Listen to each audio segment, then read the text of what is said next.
Good. What's up, everyone? Season Ticket coming to you live this freezing afternoon.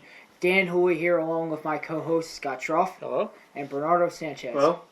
Today we're going to start with some pending things going on. A pending police case about an alleged fight at a Philadelphia nightclub that involves Buffalo Bills running back LaShawn McCoy.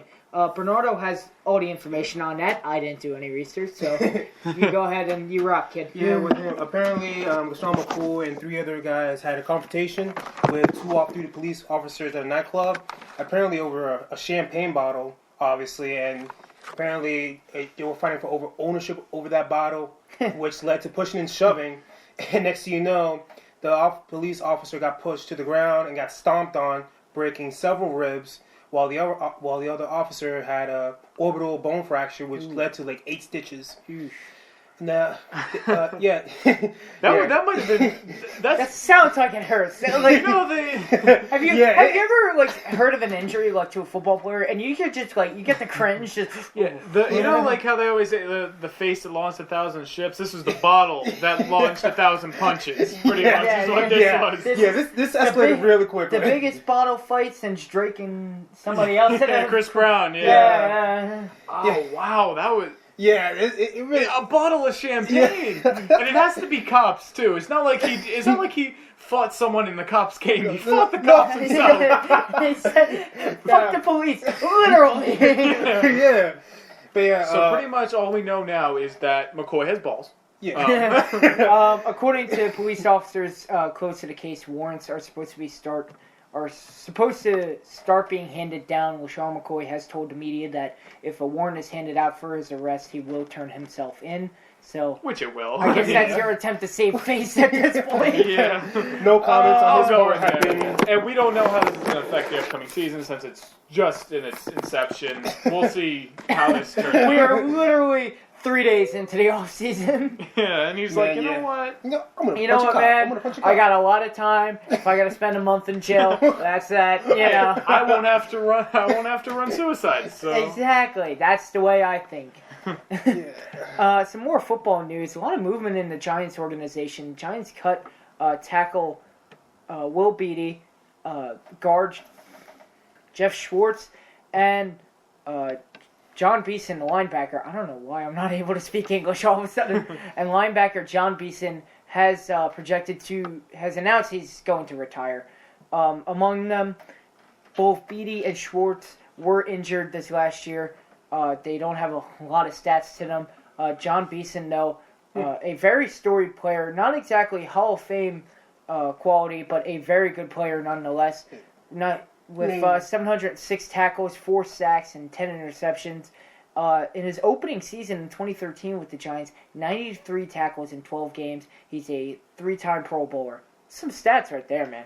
Yeah, John Beeson, very good player for his career. Not Hall of Fame worthy, but extremely, he's one of those very, very good. If he just kept playing longer, he might have been in the Hall of Fame, but... Yeah, of course. I mean, as soon as he came over from the Panthers to the Giants...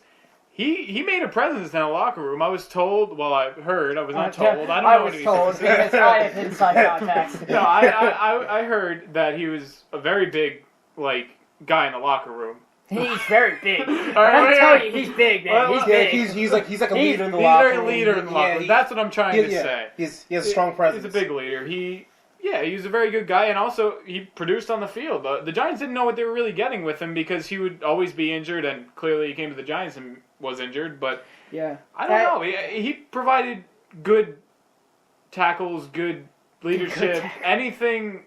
When he was on the field, he was good. Yeah, speaking as a Giants fan, he was one of those guys that was always a solid player. He did really well for us, and he performed well for us. He helped us in a lot of situations. It just sucks that, since 2013, this has been one of the worst 3 seasons I've seen in a while. As far as the Giants go. But it sucks that he's been maligned by injury, and that's probably what forces retirement. Yeah, moving over to the 2 offensive linemen that they cut. I don't know, pretty big deal, I think. Will Beatty has been with them since 2011, the Super Bowl year. Yeah. No, I thought he was there since 2009, and then he went. He was there through the Super Bowl year. I believe he began starting 2011. Yeah. Oh, yeah. Began starting in 2011. Yeah, he was, I don't know, very solid guy. Very good tackle. He was a good player. Clearly, he's getting a little bit up there in age, I guess. And, yeah, he's 30 years old. A lot of money. Yeah, he'll be fine with they're him. all around the same age. Beeson was 31, Beatty 30, and Schwartz 29. So they're all around that age. There's no significant difference. Yeah, Schwartz also has been on younger. several different teams. Never really did much in his entire career. I mean, he's just a solid guard. He's going to get picked up by another team, probably a not-so-good team, or a team like maybe the Packers or the Patriots who just need bodies out there at line. Yeah. Packers just need a line. Right? Yeah, them and the Patriots. That's what makes them. Particularly in Jeff Schwartz, that does make him pretty enticing, being the fact he still has 2 years left on a 4-year, $17 Well, they released him, so that doesn't mean anything anymore. No, he got his guaranteed $6 million. That he was that was the bottom line. He got that guaranteed $6 million, but the rest of that money is gone for naught because football contracts just work that way. Yeah, everything else is just the bonus, but that is because fuck you. That's why. Yeah, football and their contracts. I don't know how you feel about it. Like baseball, they give you $40 million, you get all of it. Football, it's like you get $100 million. But you might guarantee like what, 70 of it? Yeah, in football, it's I mean everything else is just a bonus. Guaranteed. They're just like, we're just gonna take that money away from you. We don't care about it. Yeah, we're gonna cut you in a year. It's all right. Yeah, that's what makes football a lot more unpredictable. Yeah. Moving on to some baseball. Arizona Diamondbacks have signed Tyler Clippard. He had played last season for the New York Mets, going to the World Series with them. After being picked up in that very, I guess, special week for the New York Mets as far as the trade deadline goes. He was one of the low-key deals right before acquiring Cespedes. Over last season, 17 saves. He had a 1-3 record and a 2.79 ERA. He was a solid reliever coming from Oakland to New York. Yeah, he was solid up until the playoffs started. The playoffs started, like, coming down the stretch, it just seemed like he was running out of gas. His fastball wasn't just snapping the way he used to. He wasn't getting his strikeouts. It just wasn't going well for him towards the end of the season. I don't know what you can really say about I mean, a lot of people thought he might get a minor league contract out of this, but he ended up getting 2 years, $12.5 million. Well, you got to keep in mind, he's not a young man. He is 30. No, yeah, that's what I was saying. I mean, a lot of people just said minor league contract because, he's done. His fastball is done. But the Diamondbacks do have a questionable history of giving out contracts. So we'll see how this ends up for the Diamondbacks. I'm sure he's going to be good enough for the money, but he's not going to be this great guy that he once was as a closer with the Nationals, and he used to be with the Yankees. Well, as well. his contract with Arizona is 2 years, $12.25 million. So they're not exactly betting the farm on him. No, it's a $6 million deal. The Diamondbacks are going for it now. Hello. Wow, you're from France. That's pretty cool. I'm surprised they're interested in American sports, but hey, here we go. All right, thanks, sir. Thanks for the views. All right, so yeah, pretty much Tyler Clippard. Let's see how the Diamondbacks do this season. I don't know. I'm interested to see. We're getting into some hockey here. The Winnipeg Jets signed Dustin Byfuglien. Byfuglien, yeah. His name, very oddly sounding. To a 5-year, $30 million contract extension. And he's done pretty well for himself. He's had 15 goals and 17 assists in the last 52 games. He was an all-star this year. So it's just a case of a team hanging on to a good player. There's not much. You keep your good players. Yeah. That's what I say. If you got a player and he's good, he plays good for your city, you keep him. I don't see why not. The Cowboys, you just let go of DeMarco Murray, but I'm not getting into that. Yeah, I don't know. He's also, a notable player. He, I don't know a lot about him, I'll be quite honest, so I don't have a lot to talk about. He's... Obviously, the Jets aren't doing that good this season. A lot of the Canadian teams, which I found odd, and I saw this the other day, were lumped directly, like the 7 or 8 Canadian teams are lumped directly in the standings all together under each other. And I found it weird. It's not like high in the standings either.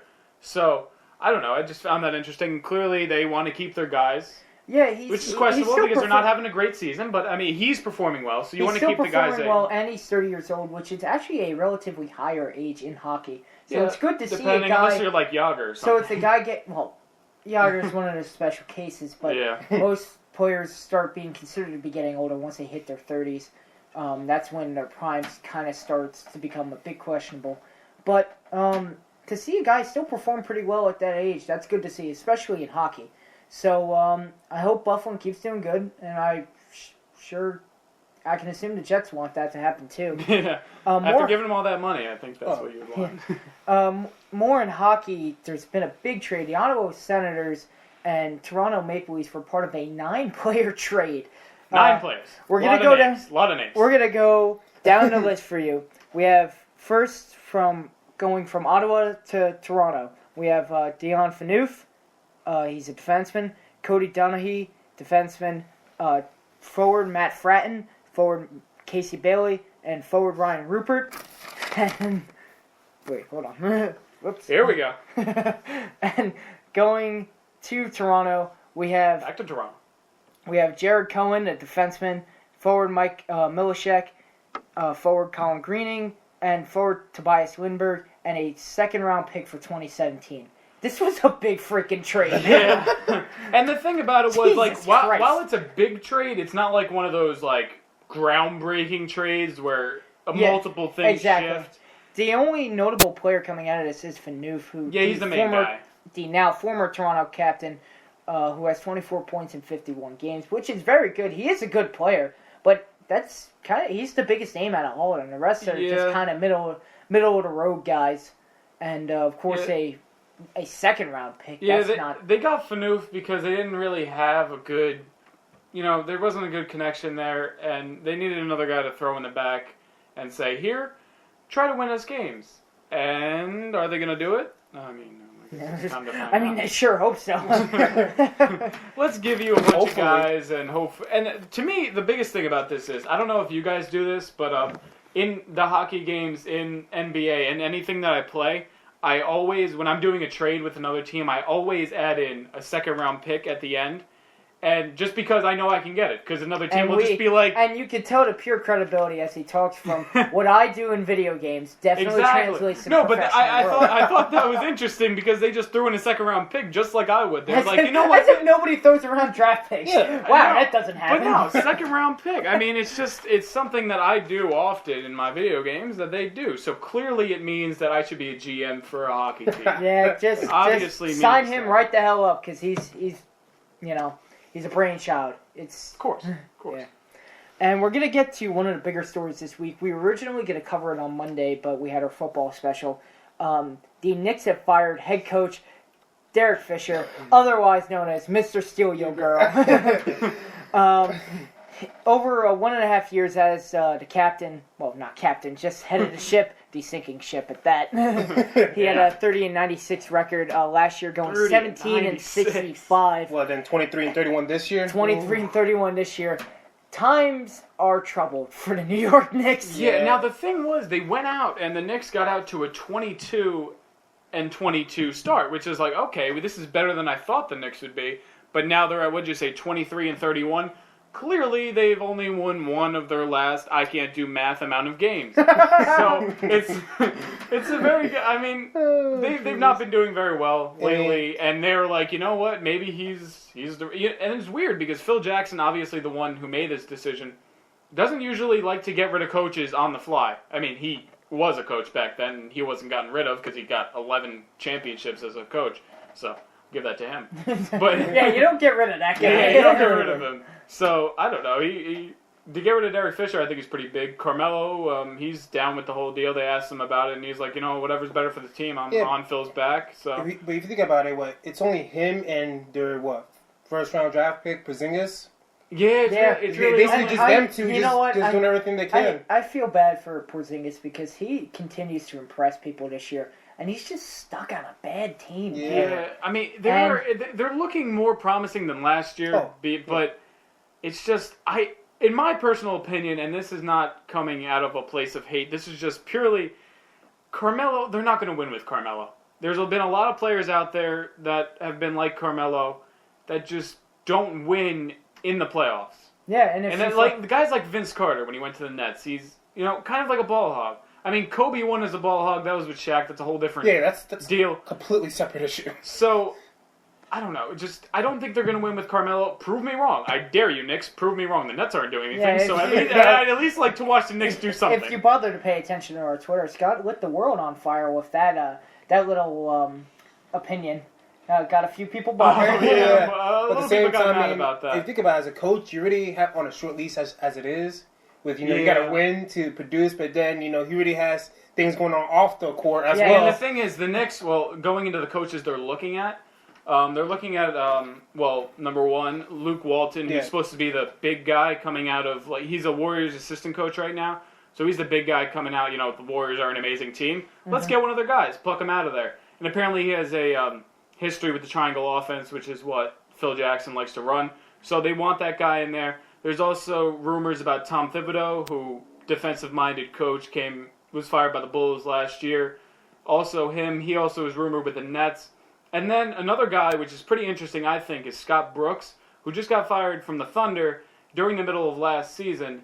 And apparently, according to reports, if the Knicks were to get Scott Brooks, KD, Kevin Durant, off-season, would want to go to the Knicks because he likes Scott Brooks. I don't know how true that is because it's just reports. But the Knicks, I think, need a guy like Kevin Durant. I mean, any team needs a guy like Kevin Durant. He's the Who doesn't want a guy like Kevin Durant? 6'8", so if you're really gonna try to get this Kevin Durant sweepstakes, go get Scott Brooks. It's not like he was a horrible coach either. Go get Scott Brooks. I think that's what the Knicks should do. But there's also rumors of him going to Golden State and joining Steph Curry in there. That would be amazing. I honestly, every team should just quit. Down the line. I'm done. Wave the white flag. That's the dream team right there. There's really no reason for it. Steph Curry, Durant, Andre Iguodala. That's Thompson. It's ridiculous. Yeah, that'll be just quit. Every team just quit. Even LeBron. Exactly.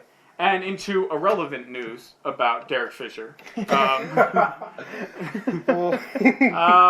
This man, wow! If you didn't hear this story, and I'm surprised, it only happened in October, so we're just reiterating because we weren't allowed to talk about that. I just find it hilarious that Matt Barnes kicked this man's ass. Grizzlies forward. The Grizzlies forward. Matt Barnes. If you don't know him, I mean, to catch people up. Derek Fisher apparently had an affair with Matt Barnes' wife. Matt Barnes' wife, whom he had kids with. And Matt Barnes traveled 95 miles to beat the shit out of Derek Fisher. After getting a call from his 2 6-year-old sons saying, "Hey, Derek Fisher is here," however they said it. And then so Matt Barnes was like, "I'm going to get these guys." So Matt Barnes went down there, apparently kicked their ass, spit in his wife's face, and then I guess left. I'm not exactly sure what happened after that. Derek Fisher said he wasn't going to press charges and just let it go from there. But you don't press charges in which your ass being collectively beat will be recorded by a court reporter. You don't do that. And what I'm basically trying to say with this whole thing is that Matt Barnes' wife, I'm not sure, is hot. Yes. She's a good-looking lady. Yeah. So Derek Fisher, I mean, bad. You don't do that. Yeah, but wow, you really... We're talking about the face that launched the 1,000 ships. We're also talking about the face that sent Matt Barnes 95 miles to get to a fist fight. Yeah. So we have that going. Yeah, and Matt Barnes directly after Derek Fisher was announced, it was announced that he was fired, just posted a picture on Twitter, pretty much just sitting up like this and staring into the camera. No caption, nothing needed. I found it great. Yeah, it's funny. So I imagine that they could just go and finally settle their beef as men now. Yeah, I would think hopefully. So. I mean, as long as now Matt Barnes' wife and Derek Fisher, they're probably not going to see each other anymore. Yeah, now Matt Barnes is an older player and he's been bouncing around a lot from team to team. Yeah. And I'm sure Derek Fisher's going to land a job as maybe an assistant coach. If they somehow meet up on a team that they're coaching down the line somewhere, that's going to be over. Middle of the game, just you want to take me out? Yeah, it's gonna be fun to watch. Yeah, they're going to be. You want to take? Come on, you look tired. I want to drive down to the hoop like I drove down your wife. You got to drive down the hoop like I drove down your wife. Ridiculous. Yeah, I'll get him going. Oh boy. So pretty much, don't fuck people's wives. It's as simple as that. No. If she's married, she ain't yours, dude. I don't care what she looks like, all right? And I mean, even though she is hot, but... someone's mentioning soccer right now. We haven't covered much of soccer right now. The MLS season really hasn't started, and that's we're going to be covering some MLS stuff. So when the MLS season does I know come we around. look like the... and somebody said, fuck soccer. All right, we're not that against soccer. All right. Hey, buddy. I mean, I'm not a big fan of soccer myself, but that's not going that All right, you fight it out in the comments. Yeah, you guys fight this out. But you know what? We will cover some soccer because we're worldly people. But this is America, so it's going to be mostly American sports. Yeah. If you don't like that, you can get out. Trump 20... No. We're kidding. Please stay with us. And with that, we're going to end the Spreaker show. We're going to continue a little bit on Periscope, so if you're on Periscope with us, that's cool. And if you're on Spreaker, we just made you feel like shit. Quick, race over to Periscope. Yeah. Switch that app going on. All right, so... And with that, guys, that'll be enough from sports today. It was nice hanging out with you guys. So until next week, see you in the cheap seats.